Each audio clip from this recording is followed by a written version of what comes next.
Start કરીએ આપણે. તો 71મા નંબરનો ક્વેશ્ચન, ટોટલ ક્વેશ્ચન 95 છે. જો આ પર્ટિક્યુલર ટૉપિક જે છે ITIની એક્ઝામ 7/9/26ના રોજ એક્ઝામ લેવાની છે, તમને ખ્યાલ છે. તો આનો સિલેબસ જોયો હોય તો તમે ખાસ સિલેબસમાં એક વસ્તુ તમે નોંધી હશે કે ટ્રાન્સમિશન લાઇનનો પર્ટિક્યુલર ટૉપિક આપેલો છે, પેરામીટરનું પણ.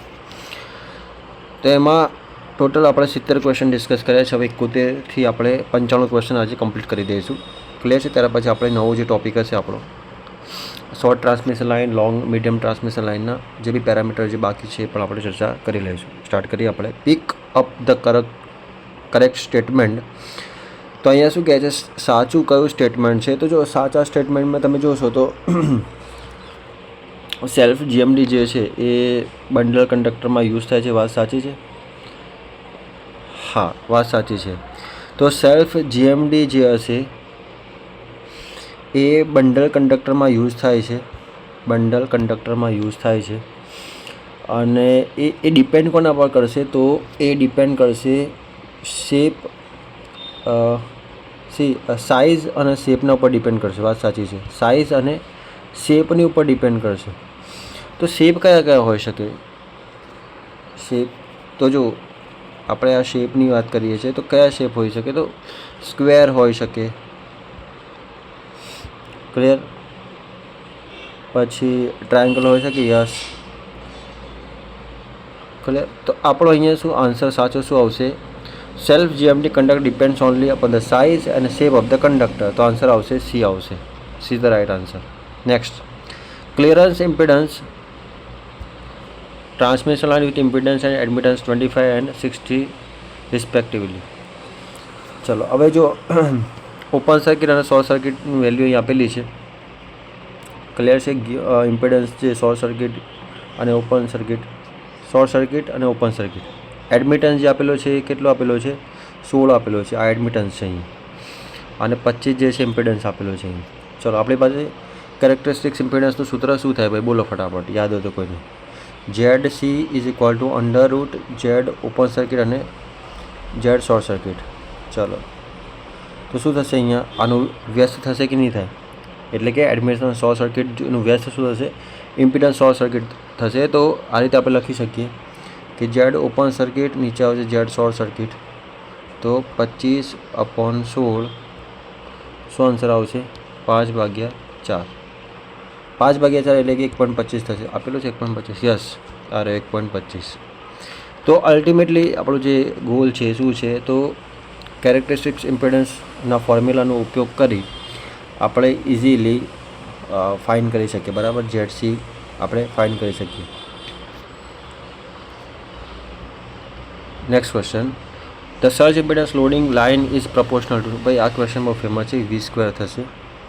ક્લિયર? કેમ કે તમને ફોર્મ્યુલા ખબર છે. ફોર્મ્યુલા શું હતું? સર્જ ઇમ્પિડન્સ લોડિંગનો formula V²/ZS.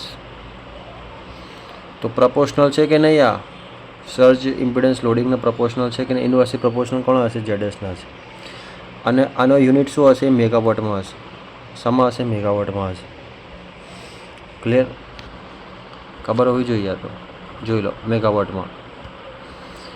Next question, the characteristics impedance of lossless transmission line necessarily is કેવી હશે? પ્યોરલી રિયલ હશે. વાત સાચી છે. પ્યોરલી રિયલ જ હશે. Clear?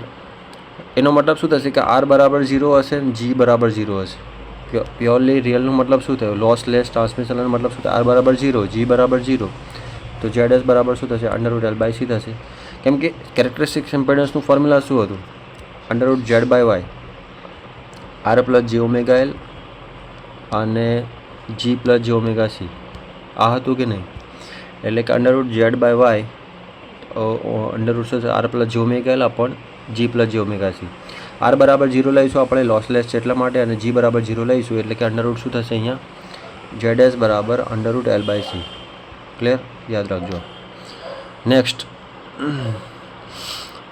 when two conductor each of the radius are at a distance d, the capacitance between the two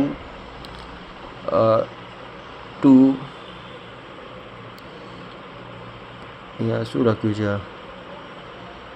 2 is proportional to, હા 2 is છે. 2 ઇઝ પ્રપોર્શનલ ટુ, તો અહીંયા તમે જુઓ શું થશે અહીંયા, તો જ્યારે અહીંયા જો બે કંડક્ટર જે હશે અને અન્ય બંનેનો રેડિયસ આર હોય, રેડિયસ આર પર્ટિક્યુલર ડિસ્ટન્સ પર, તો આપણે શું લખી શકીએ, તો capacitance between two is proportional to શું આવશે 1/, R answer 1/log E d/r, particular distance હશે અને આ રેડિયસ હશે. ચાલો નેક્સ્ટ વાત કરીએ. Surge impedance loading of the line will be if the length of the line is double. તો તમને ખ્યાલ હશે અહીંયા independent of length of the line હશે, તો અહીંયા તો રિમેન સેમ જ આવશે answer. The surge impedance loading line will be the, અહીંયા જો be the remain same if the length of the line is double. Next ચાલો, આ ક્વેશ્ચન બહુ ઘણી બધી પરીક્ષામાં પૂછાય છે. The surge impedance of 400 kilometre long overhead transmission line is 400 ohms for a 200 kilometre length of the same line. The surge impedance loading is 400 ohm. Clear? આ તો બહુ ફેમસ ક્વેશ્ચન છે. જોઈ લખેલું પણ છે, surge impedance does not depend on the length of the transmission line. So the surge impedance 200 kilometre long transmission line is same as a 400 kilometre length of the same transmission line. Next question. The voltage at the two end of the line are 132 kV and it reactance is કેટલા આપેલો છે, 40 ohm આપેલો છે, 40 ohm આપેલો, બરાબર. The capacity of the line is કેટલો થશે? જો આમાં આપણી પાસે ફોર્મ્યુલા છે P is equal to V²/x, બરાબર. અને V ની કિંમત આપણી પાસે છે કેટલી આપેલી છે 132 અને x એટલે કે 40, એનો સ્ક્વેર કરો તમે એટલે કે 435.6 મેગાવોટ થશે. રેડી? એ યાદ રાખજો ખાસ. 2-wire system has the voltage at the supply and maintain at 500. The line is 3 km long. If the full load current is 120 ampere, what must be the booster output in order that the far end voltage may be also 500 volt? Take the resistance of the cable at the working temperature 0.5. ચલો હવે જો booster output માટે PL આ બધું formula કદાચ ખબર છે, P બરાબર I² into L, IL² into R. ચાલો અહીંયા આપણે શું કરીશું, હવે જો બૂસ્ટર આઉટપુટમાં તમે જો R બરાબર શું છે 3 કિલોમીટર છે, રેઝિસ્ટન્સ કેટલો 0.5 ઓહ્મ આપેલો છે. યસ, 3 ગુણ્યા 0.5 એટલે 1.5 ઓહ્મ થશે અને 1.5 એટલે 120નો સ્ક્વેર મલ્ટીપ્લાય બાય 5, 1.5 એટલે તમને મળશે આ જો આનો સ્ક્વેર શું થાય 112 વર્ગ 144 એટલે કે 14400 ગુણ્યા 1.5 એટલે 15/10 કરશો, 0 કટ, 15 ગુણ્યા 1440 એટલે કે 21600 અને કિલોવોટમાં ફેર. હા ઓકે, આવી ગયો. હવે ધ્યાન આપો અહીંયા ખાસ, આ ક્વેશ્ચન શું કહે છે, a 2-wire system has a voltage at the supply and maintained at 500. The line is 3 km long. If the full load current is 120 ampere, what must be the booster output in order that the far end voltage may also 500 volt? Cable કેટલો આપેલો છે, એ working temperature 0.5. Okay, એ find છો, P find કરવાનું આપણે, બરાબર. તો P બરાબર શું થશે, I² L ઇન્ટુ R થશે. ક્લિયર? ચલો I² ઇન્ટુ R એટલે શું થશે, R બરાબર એ 0.5 ઓહ્મ આપેલા છે, 3 કિલોમીટર છે એટલે કેટલા થશે 1.5 ઓહ્મ થશે. તો booster output I² R into R થશે એટલે કે 120નો સ્ક્વેર મલ્ટીપ્લાય બાય 1.5 એટલે કે 14400 ગુણ્યા 1.5 એટલે કે 21600 અને ભાગ્યા તમે 1000 કરશો એટલે કે 21.6 કિલોમીટર થશે. ઓકે, બરાબર છે, 21.6 કિલોમીટર આવશે answer. In a transmission line, the one terminated by the characteristic impedance, there is no reflection of the incident wave. બરાબર, એ આવશે answer. The leakage current in a transmission line is referred to as the conductance. So answer આવશે referred to as a conductance. Answer આવશે એ આવશે.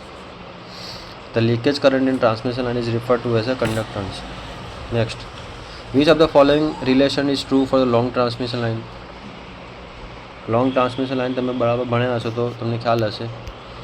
જો long transmission A VR plus B into IR બરાબર છે, આ C answer આવશે. When the transmission voltage is increase by the n times the conductor size શું આવશે આમાં? એક પણ નહીં આવજો, કેમ કે અહીંયા આપણે શું હતું એન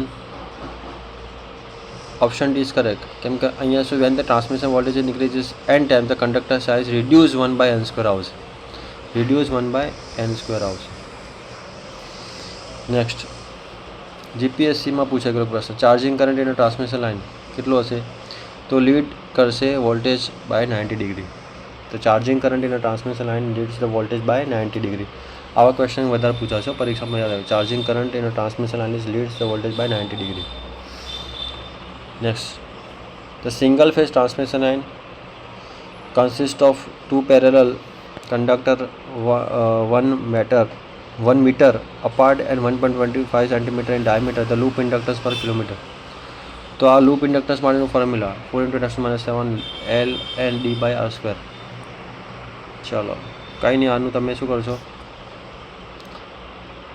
સંકલન કરશો